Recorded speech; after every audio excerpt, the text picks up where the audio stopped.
All right, welcome to another edition of Open Mic Wrestling Night here live, twitch.tv/Calypso426. And if you are not listening in the live window of Sunday, March 10, 2019, it's pay-per-view day. It's Fastlane on pay-per-view tonight on the network. But if you're not listening on the live window, you are listening by way of Fill in the Void Podcast Network, Spreaker.com/filling_the_void. You are listening by way of iHeartRadio, Spotify, Apple Podcasts, Stitcher, TuneIn, and there's so many other ones that we have that are helping us out. So thank you all for tuning in. Thank you all for all the downloads, by the way, too. Excuse me. That have been tuning in and watching either live or watching or listening on by way of a podcast, which is great. Any and all support is always appreciated. First of all, I kind of want to apologize too, is because the charity event that I was supposed to attend today for the St. Baldrick's Foundation, I could not attend because unfortunately with my real world job I had to make that commitment first, and I won't pass up that kind of money, unfortunately, and plus I had no choice. But either way, I hope you all want to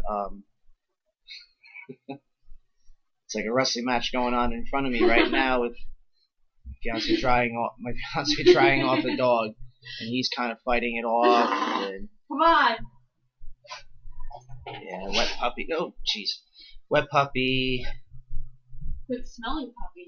What good smelling puppy? And normally don't associate wet dog and good smell, but it's a bad. So either way, I would hope that you want to make a contribution to St. Baldrick's. Go to stbaldricks.org for more information about the organization. Basically, they fund towards research on childhood cancers. Very good cause, very good group of people, and once again, I apologize. I just had to take care of real world business. So that's first and foremost. And next would be, on this show, I might have an announcement coming up about WrestleMania week shows. So keep an eye or ear out for that. You can follow me on the pages, socials here, and again, if you're not watching live on Twitch, at Open Mic Wrestling on Twitter, WRESTLIN, or Open_Mic_Wrestling_Night on Instagram, where you can follow me personally on Twitter at Calypso426. So those are all the socials out of the way. An apology is out of the way.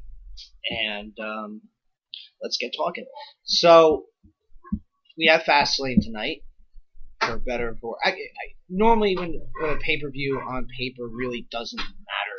It's just an extra show, an extra televised show for the talents and the crew alike.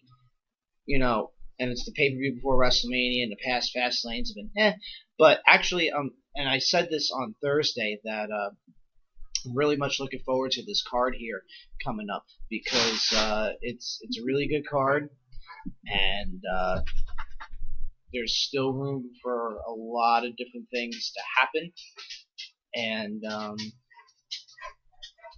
I'm actually very interested in seeing what's actually going to happen here.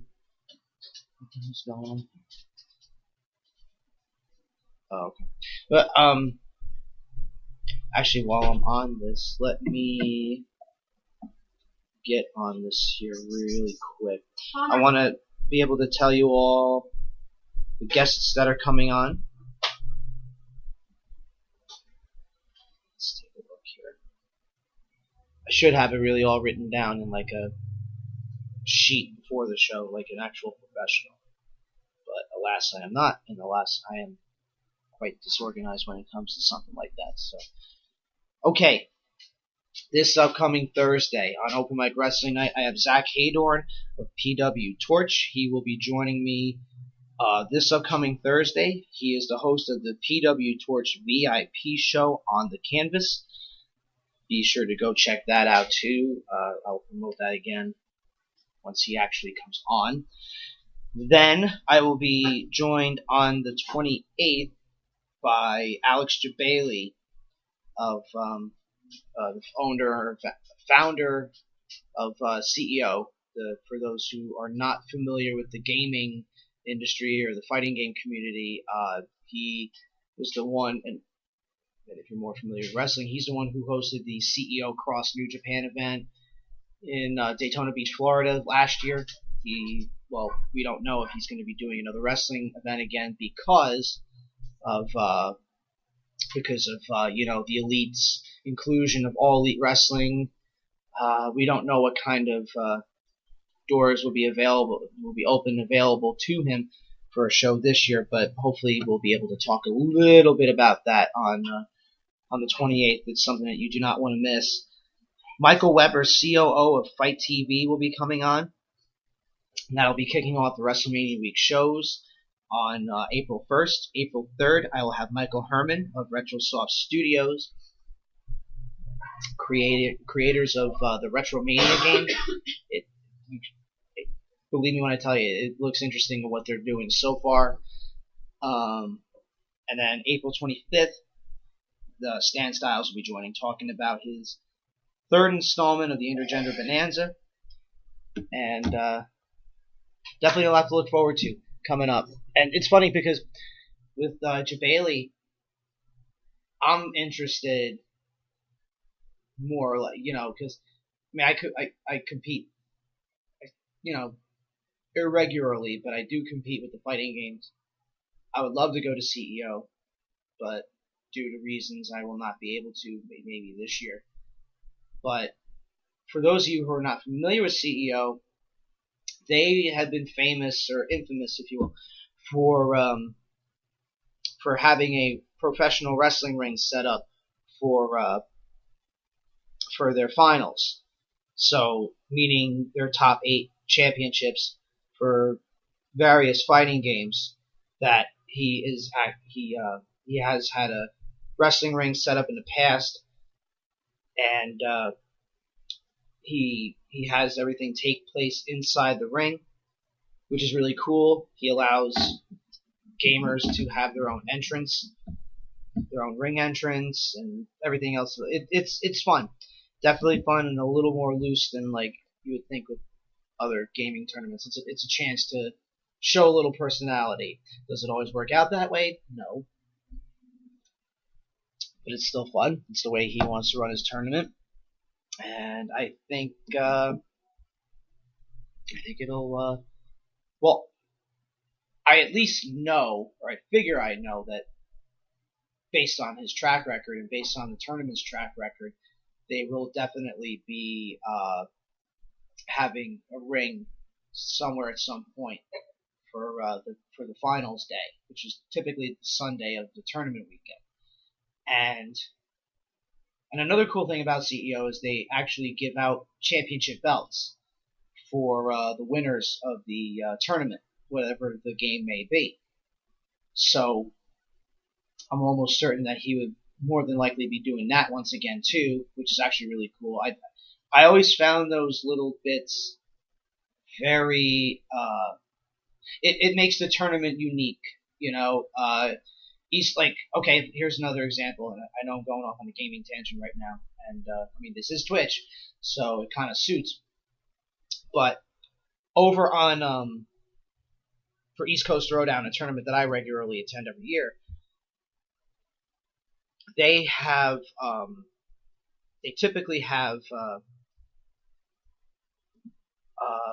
they don't have anything special, you know what I mean, like for trophy presentations. Like every person, most gaming tournaments and bigger gaming tournaments such as that, they have medals that they give out for the top 8 competitors, and for the winner they always have like a little trophy, which is, again, it's cool. But East Coast Throwdown this year had a partnership with Roadrunner Records, So Roadrunner Records actually, for their trophies, they made like whenever a musician goes, gold, platinum, diamond, whatever the case may be, for their record, they get the commemorative record.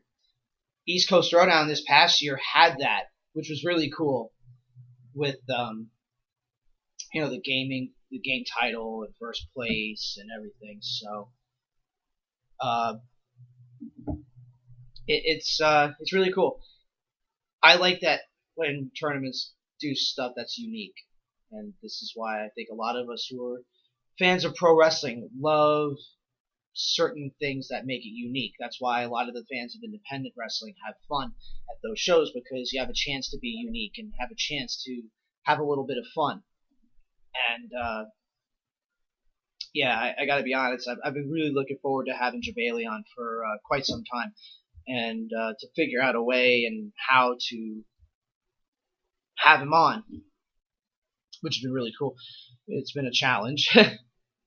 But I wasn't doing the show at the time when they were doing CEO Cross New Japan, and I was actually talking with him at the time, a little bit beforehand, about coming on to the podcast network, the London Boy Podcast Network, and those discussions kind of fell through. He does have his own podcast now too, which is cool. I didn't even realize that until fairly recently, so I'll have to give that a listen. But I remember being told then, like, yeah, I'm working on something with the wrestling thing. Don't say anything. I mean, now that it's happened, I can. So it was cool to see him in the ring too, even in a limited capacity, to do what he was doing there too. So we'll see what winds up happening this year, because again, with Kenny and the Bucks and all them out for at All Elite Wrestling, I don't know what kind of legal things that they would have to do to get them on, because Jabali and Kenny are friends. The other part of it too is maybe he just sticks to working with New Japan, but what New Japan stars are going to go there? That's another thing. There's a lot of questions surrounding it, and hopefully I'll have answers by time he comes on. And also another thing I want to include there too is on 3 dates within between those shows, I'm going to have people come on as guest co-hosts for just talking wrestling. So I'll announce 2 of them now. Actually, I'll announce all 3 now. First one is Mandy. She hosts Blake's wife of the Blake and Sal show, of MKE Mom's blog, and Messy Magical Mother